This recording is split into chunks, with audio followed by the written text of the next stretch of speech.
But you really have to have nothing to lose, which was me, because, I said, I'm just going to expose the whole thing. And so every time we went to court, I would bring members of the Muslim community with me, and they tried to close the courtroom. And I said, oh, well, if you don't like that, I'm just going to fill the courtroom, And so because these people get away with it because, they groom not only you, they groom your parents, your siblings, your family, your Right. friends, your neighbors, your coworkers, the kids, the dog, the cat. They're grooming It's a everyone around you. psychological operation. Exactly. The only thing That, new about it is you. They're doing the same thing over and over again, but you're like the new piece Right. of the puzzle, and you don't know that you're being groomed.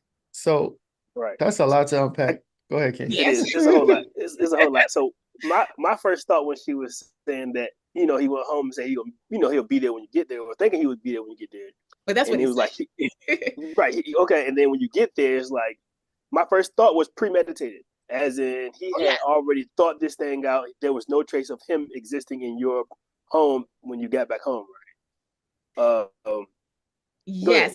In fact, the whole vacation had been planned, and I'm kind of bouncing around, but in the end, there was Mhm. evidence that he had planned his return before we even went on the trip. That is tough.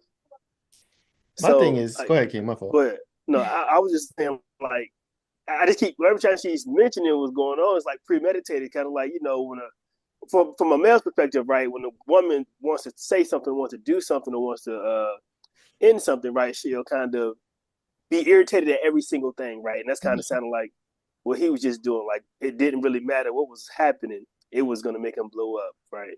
So I Mhm. want to talk about what is grooming, right? But it's kind of everything is on like 10. Mm. They're going to rush you through the relationship because for it to work, it has to be a quick process. And this is where the grooming process is easier done in religious communities, because in religious communities, you're not looking at a long engagement where you're going to, kind of live together and all this type of thing. Your whole purpose of dating is to get married. And so this grooming process works very well, whether you're Muslim, Christian, Catholic, Mhm. Jewish, whatever the case may be. This is going to be the best place to groom people in this way, right? And so the Hmm. grooming process is going to look like something very quick and fast, and you're going to be like the best thing ever. And they're going to talk about the previous situation as if, this was not a good match. It was horrible, but we're perfect for each other. So her groomer, who actually was a psychiatrist, he says, oh yeah, I have a whole business plan for your yoga studio.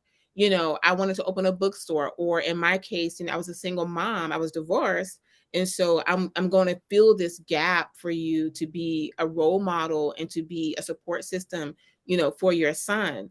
In another situation, the lady was groomed, and he was constantly very overly attentive, and she thought maybe he's just at that into me. Mhm. But when he gets her to, they have this grandiose wedding that he insists on, and they have the wedding, and the next day they get on the plane to go on a honeymoon, and he started abusing her on the plane on the way to the honeymoon. Then he abandoned her 2 times on the honeymoon. Then they come back and he abandons her again. And so it's just it's a psychosis. It's not, you can't even really say it's a sickness, because a Mhm. sickness affects the person too. But it's a psychosis because the detriment is to the other person.